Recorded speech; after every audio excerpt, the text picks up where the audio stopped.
Selamat datang di channel ini dan selamat hari Minggu. Sahabat-sahabatku yang terkasih, pemakaman Paus Fransiskus menjadi sorotan dunia.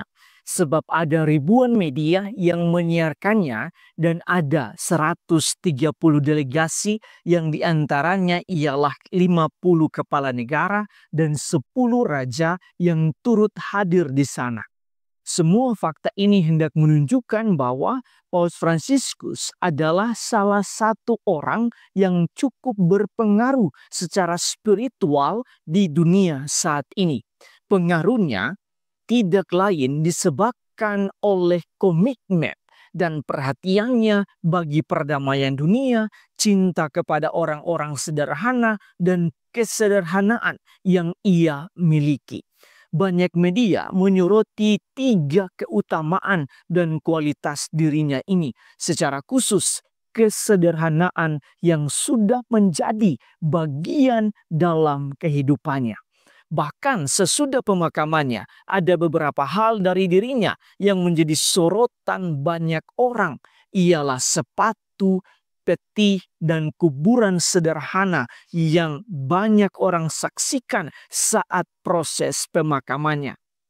Paus Fransiskus sungguh-sungguh menjadi teladan bagi kita semua. Ada yang mengatakan bahwa Paus Fransiskus tidak hanya menjadi pemimpin gereja Katolik, tetapi ia adalah pemimpin spiritual dunia karena keteladanannya begitu menginspirasi banyak orang di dunia ini.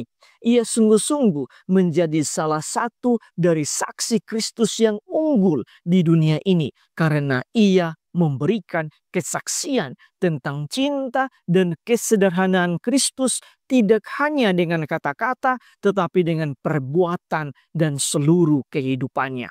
Di dalam bacaan pertama, para rasul pun berani bersaksi tentang Kristus. Walaupun saat itu mereka ditangkap dan dianiaya, tetapi mereka tetap memberikan kesaksian tentang Yesus Kristus. Mereka tidak hanya berkata-kata tentang Yesus, tetapi mereka juga memberikan teladan bahwa ketika nyawa menjadi ancaman, mereka tetap bersaksi tentang Yesus. Bacaan Injil sedikit menjelaskan mengapa para rasul mampu memberikan teladan seperti itu. Ketika Yesus hendak naik ke surga, Yesus bertanya kepada Petrus sebanyak 3 kali, "Apakah engkau mencintai aku?" Sesudah Petrus menjawab iya, Yesus melanjutkan, "Gembalakanlah domba-dombaku."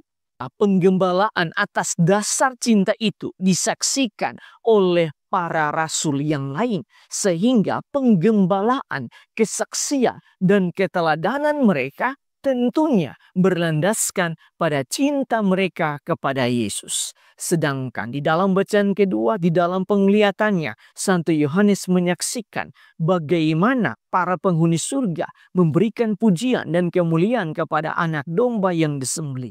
Mereka mengatakan bahwa anak domba itu layak menerima kuasa dan kekayaan. Anak domba itu ialah Yesus sendiri. Dan jika anak domba itu layak menerima kekuasaan dan kekayaan, maka mereka yang bersaksi tentang dia pun layak menerima mahkota kemenangan seperti Yesus sendiri. Sahabat-sahabatku yang terkasih, berdasarkan bacaan-bacaan hari ini, marilah kita merenungkan sejumlah remah permenungan. Pertama, di dalam bacaan pertama, para murid memberikan teladan bahwa menjadi saksi itu tidak hanya dengan kata-kata, tetapi dengan perbuatan nyata. Bahkan ketika nyawa mereka menjadi ancaman, mereka setia menjadi saksi Tuhan. Paus Fransiskus juga memberikan teladan yang sama kepada kita, di mana kesederhanaan, cinta perdamaian, dan perhatian kepada orang-orang terlantar tidak hanya ia ucapkan, tetapi ia hidupi di dalam keseluruhan hidupnya. Sehingga hidupnya sungguh-sungguh menjadi teladan dan inspirasi bagi dunia. Sebagai pengikut Kristus, kita pun belajar menjadi saksi Kristus. Apapun yang kita alami, kita tetap setia kepada Kristus. Selain itu, kita bersaksi tentang Yesus tidak hanya dengan kata-kata, tetapi lewat tindakan dan perbuatan yang nyata. Karena kesaksian lewat tindakan itu bunyinya, pengaruhnya lebih besar daripada dengan kata-kata. Kedua, di dalam bacaan Injil, Yesus meminta Petrus dan para rasul bahwa jika mereka mencintai Dia, maka gembalakanlah domba-dombanya. Itu artinya penggembalaan, misi dan pelayanan bukan sekedar suatu tanggung jawab dan pekerjaan, tetapi juga suatu komitmen serta wujud nyata untuk mencintai Yesus secara terus-menerus di dalam sikap dan tindakan kita.